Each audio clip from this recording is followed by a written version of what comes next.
Ansel Adams is a name that's recognised the world over by photographers and non-photographers alike.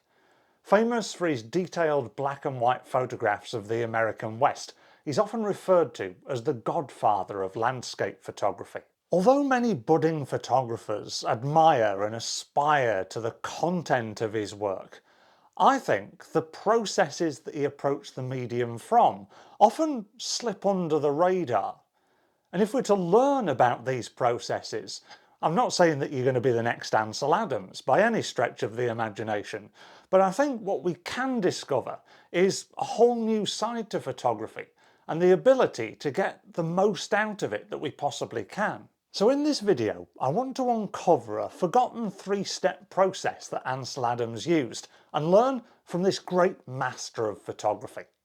But first, let's get a little bit of background about the man himself. Ansel Adams was born in 1902 in San Francisco, when photography was still in its infancy. It wasn't until his teenage years that Adams became spellbound by the photography process.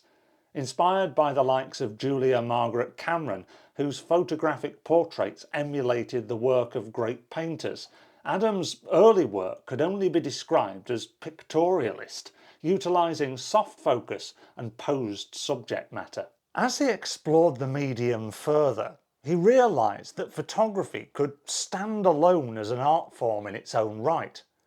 Along with some of his contemporaries, he set up a group known as the F64 group, going against that soft focus vein and promoting what he called pure photography, producing highly detailed, sharp focus depictions of the landscape. This led him to be a master of all aspects of photography, from camera technique on equipment that we would probably see as being quite primitive these days, to darkroom processes, manipulating his pictures into the great works of art that we know him for today. The first step in our forgotten three-step process is visualisation, a term coined by Ansel Adams himself for the process of visualising what the finished print would look like before he'd even clicked the shutter. This is actually where the term image comes from. Now, we often use the word image to refer to our finished picture today, but back in the good old days, it was very much the start of the process, imagining what could be possible from the puzzle that we see in front of us. I actually find it quite ironic that we call our finished pictures images, because it goes to show that, especially in this digital world where photographs are becoming more and more dispensable, we seem to get rid of that visualization process, intent on just snapping away until we get something that's okay. This is a photograph I took a few years ago on a walk through a moody winter wood. Instead of just thinking, ooh, that scene looks nice, I made sure I weighed up my options first. I envisaged this moody scene with a lead into the bleakness, the intricacies of the textures on the woodland floor, the tear of the human-made scar in the ground, surrounded by the darkness of the foreboding wood.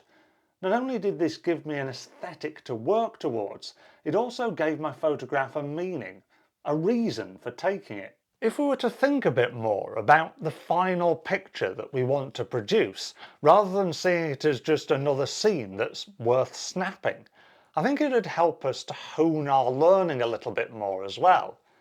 Let's say that you envisaged a photograph with a shallow depth of field, but didn't really know how to achieve it. It would encourage us to go away and learn how to do it. Instead of resting on our laurels and thinking, oh, that'll do, visualization provides a foundation to build the processes that we're yet to see. And I think that that's a really important lesson for photographers of all levels to learn. After that initial visualization of the finished print, Ansel Adams would then try to do the best he could to get absolutely everything as right as possible in camera. As well as devising the zone system, a system for balancing exposure and dynamic range, he made sure that every single box was ticked, from depth of field to capturing movement with his shutter. I actually think that this second part of the process is well covered by a lot of photographers to this day, After all, we're often taught that if we get the best out of our camera, then we'll get the best out of our photographs as well. However, if we miss out that vital visualization process, a lot of these choices when it comes to camera settings just become guesswork. These days, our cameras encourage speed and automation. Being able to let the camera take the strain can be useful, especially if we need a quick reaction. However, if Ansel Adams was still practicing today with digital technology, I'm sure he would still encourage us to look beyond that automation to the mechanics behind it and understand what our camera's actually doing when it takes a photograph. Unless we master our camera, it becomes very difficult to understand the complexities of photography and get the best out of each individual photograph that we make.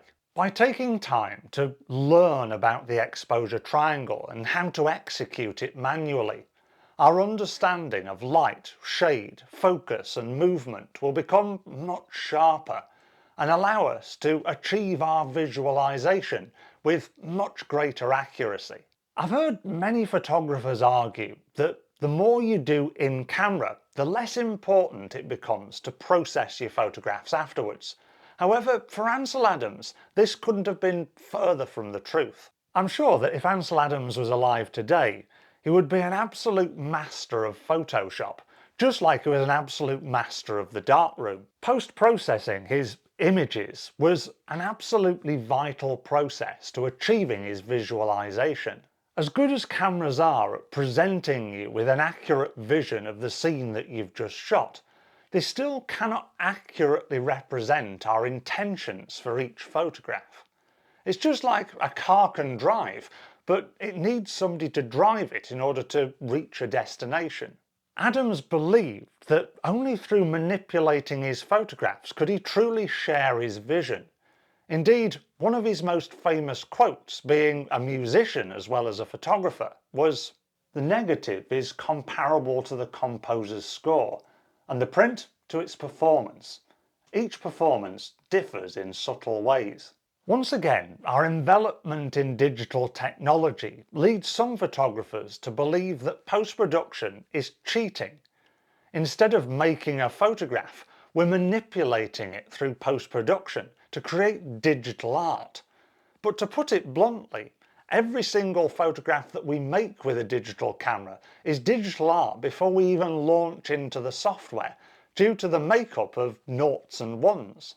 It's here where that visualization process again becomes so vital, because instead of seeing our image as a blank canvas on which to saucer our post-production witchcraft, if we imagine that finished result that we had at the very start, it can stop us from taking our post-production too far and manipulating our photographs out of all recognition. If you look back at my moody woodland photo, you can see that I've placed more emphasis on the light in the foreground in the manipulated version.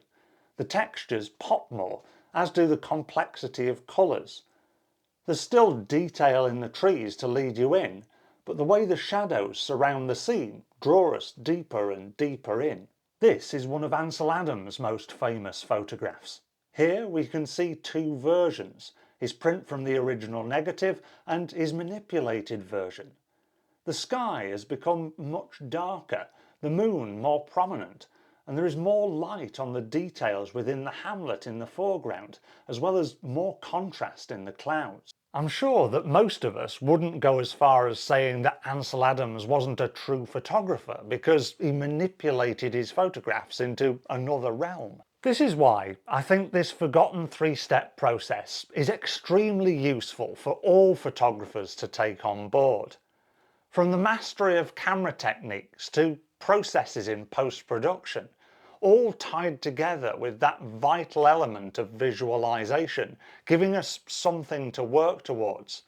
It gives us the ability to achieve pure photography and gives purpose to our practice. If you'd like to learn more about the practices and processes of Ansel Adams, then make sure that you subscribe to the channel, because I think a lot of these points deserve videos on their own, which I fully intend to make. In the meantime, watch this video next to keep your inspiration flowing. Thank you for watching.